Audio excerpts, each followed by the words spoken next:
ಸತ್ಯವಾದ ಈ ಸಮರಕ್ಕೆ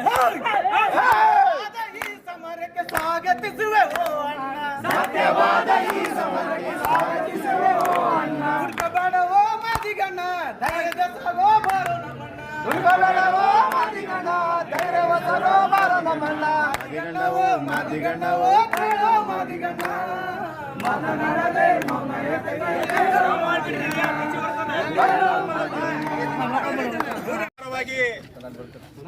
ಏಕಕಾಲದಲ್ಲಿ ಒಂದೇ ಒಂದು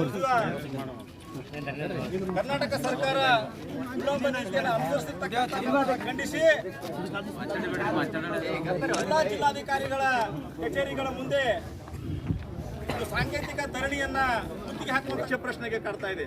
ದಯಮಾಡಿ ಹೇಳ್ತಾ ಇದ್ದೀನಿ ಮುಖ್ಯಮಂತ್ರಿಗಳೇ, ಇನ್ನೂ ಕಾಲ ಮಿಂಚಿಲ್ಲ. ಈಗಾಗಲೇ ಜಸ್ಟಿಸ್ ನಾಗಮೋಹನ್ ದಾಸ್ ವರದಿ ತಯಾರಾಗಿದೆ. 3 ಬೇಡ 4ನೇ ತಾರೀಕಿಗೆ ನಿಗದಿ ಮಾಡಿದ್ದಾರೆ. ಈಗಾಗಲೇ ಸರ್ಕಾರಕ್ಕೆ ಸಲ್ಲಿಕೆ ಆಗ್ಲಕ್ಕ ಕೂಡಲೇ ಬಂದು ವರದಿಯನ್ನು ಸಲ್ಲಿಕೆ ಆದ ಕೂಡಲೇ ಇವತ್ತು ಕ್ಯಾಬಿನೆಟ್ ಅನ್ನು ಕರೆದಿ ಇನ್ನೂ ಯಾವುದೇ ವಿಚಾರ ಮಾಡದೆ ಅದರಲ್ಲಿರ್ತಕ್ಕಂಥ ಶಿಫಾರಸುಗಳನ್ನ ಈಗಾಗಲೇ ಹಿಂದೆ ಆಗಿರ್ತಕ್ಕಂಥ ಶಿಫಾರಸುಗಳ ಅನುಗುಣವಾಗಿ ನೀವು ಕೂಡಲೇ ಜಾರಿಗೆ ಮಾಡಬೇಕು ಅಂತಕ್ಕಂಥದ್ದನ್ನು ಕೂಡ ಈ ಜಿಲ್ಲೆ ಮಾದಿಗರ ಪರವಾಗಿ ನಾನು ಸಂಪೂರ್ಣವಾಗಿ ಈ ಒಂದು ಹೋರಾಟದಲ್ಲಿ ಒತ್ತಾಯ ಮಾಡ್ತಾ ಇದ್ದೀನಿ. ಅದಕ್ಕೆ ನಾವು ಹೋರಾಟ ಮಾಡ್ತಾ ಬಂದೆವು. ಲಾಸ್ಟ್ ಇಲೆಕ್ಷನ್ ಸಿದ್ದರಾಮಯ್ಯ ಅವರೇ ಒಪ್ಕೊಂಡ್ರು. ಮಾದಿಗರಿಂದ ನಾವು ಸೋತೇವತ್ತೇಳಿ ಈಗ ಇನ್ನೊಮ್ಮೆ ಅವ್ರಿಗೆ ನಾವೆಲ್ಲರೂ ಪಾಠ ಕಲಿಸ್ಬೇಕಾಗ್ಯದ. ಇವತ್ತಿದು ಶಾಂತಿಕ ಹೋರಾಟ 30 ವರ್ಷ ಆಯಿತು. ಇನ್ನೇನು ಹೋರಾಟ ಮಾಡಂಗಿಲ್ಲ. ಇವತ್ತು ನಾವು DC ಆಫೀಸಿಗೆ ಕೀಲಿ ಹಾಕ್ತೇವೆ ಇಲ್ಲಿ.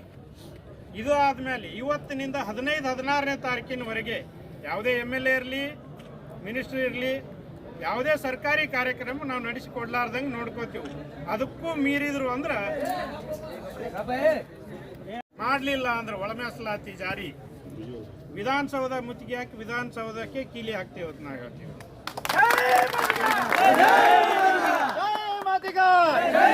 ಸಿದ್ದರಾಮಯ್ಯ ಅವ್ರಿಗೆ ಒಂದು ನೆನಪು ಮಾಡಿಕೊಡ್ತೀನಿ. ಅಹಿಂದ ಹೆಸರು ಹೇಳ್ಕೊಂಡು ಸರ್ಕಾರ ಬರ್ತಾರ, CM ಹಾಕ್ಕಾರ, ಅದನ್ನೇ ನೆನಪು ಹಾರಿಬಿಡ್ತಾರ.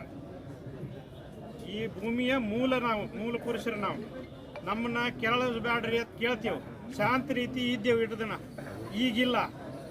ಈಗ ನಮ್ದು ಇನ್ನೊಂದು ರೂಪ ನೀವು ನೋಡ್ತೀರಿ ಅಂತ ಹೇಳ್ತೀನಿ. ಇವತ್ತು ನಾವು ಒಂದೇ ಇದರವ್ರು ಬಂದೆವು. ನಾಳೆ ದಿನಮಾನದಾಗ ನಮ್ಮ ಉಪಜಾತಿಗಳು ರೈಟ್ ಟು ಲೆಫ್ಟ್ ಎಲ್ಲರೂ ಕೂಡಿ, ಬೋಯಿ, ಬಂಜಾರ, ಅಲಿಮಾರಿ ಎಲ್ಲ ಸಮಾಜದವರು ಸೇರಿ, ಯಾಕಂದ್ರೆ ಒಳ ಮೀಸಲಾತಿ ನಮಗೊಬ್ಬರಿಗೆ ಅಲ್ಲ, ಎಲ್ಲರಿಗೆ ಅದ. ಎಲ್ಲರೂ ಸೇರಿ ವಿಧಾನಸೌಧ ಮುತ್ತಿಗೆ ಹಾಕ್ತೇವೆ ಅಂತೇಳಿ ನಾನು ವಾರ್ನಿಂಗ್ ಕೊಟ್ಟು ಇಲ್ಲಿಗೆ ನಾನು ಮುಕ್ತಾಯ. ಸಾಂಕೇತಿಕ ಧರಣಿ ಇಟ್ಕೊಳ್ಳೋಣ. ಇನ್ನು 11 ದಿನದ ಆದ ನಂತರ ವಿಧಾನಸೌಧಕ್ಕೆ ಮುತ್ತಿಗೆ ಹಾಕೋಣ ಅಂತ ಹೇಳಿದ್ದೀನಿ. ಇದು ಎಚ್ಚರಿಕೆ ಗಂಟೆ ಅಂತ ಹೇಳ್ತೀನಿ. ಮಾನ್ಯ ಸಿದ್ದರಾಮಯ್ಯ ಮುಖ್ಯಮಂತ್ರಿಯವರಿಗೆ ನಾವು ಇದು ನಮ್ಮ ಸಮಾಜದಿಂದ ಎಚ್ಚರಿಕೆ ಗಂಟೆ. ಯಾಕಂತಂದ್ರೆ ಸುಮಾರು 30 ವರ್ಷ ಸತತವಾಗಿ ನಾವು ಹೋರಾಟ ಮಾಡ್ಕೊತ ಬಂದೀವಿ. ಇದು ಯಾರಿಗೆ JDSನವರಿಗೆ, ಕಾಂಗ್ರೆಸ್ನವರಿಗೆ ಯಾರಿಗೆ ಕಣ್ಣು ತೆರೆದಿಲ್ಲ. ಅಂದ್ರೆ ಏನು, ಸಮಾಜದವರು, ಮಾದಿಗ ಸಮಾಜದವರು, ಬಸವ ತತ್ವದವರು ಅವ್ರಿಗೆ ಏನಂತಂದ್ರೆ ಇವರ ಹೇಳಿದಗಳೇ ಹೋಗ್ತಾರ. ಇಷ್ಟೇ ಇಲೆಕ್ಷನ್ ಬಂದಾಗ ಓಟ್ ಹಾಕ್ತಾರ. ಇವ್ರು ಓಟ್ ತಗೊಳ್ಳೋನು, ನಾವು ಆರಿಸ್ಬರೋನು, ನಾವು ಗದ್ದಿಗೆ ಏರೋನು.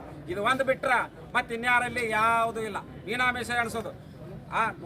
ಪರಿಶಿಷ್ಟ ಜಾತಿಯಲ್ಲಿ 101 ಜನಸಂಖ್ಯೆ ಇದ್ರು ಅತಿ ಜನಸಂಖ್ಯೆ ಇರುವ ಜನಸಂಖ್ಯೆ ಅಂದ್ರೆ ಮಾದಿಗ ಜನಾಂಗ. ಅದು ಅವರಿಗೆ ಗೊತ್ತದ.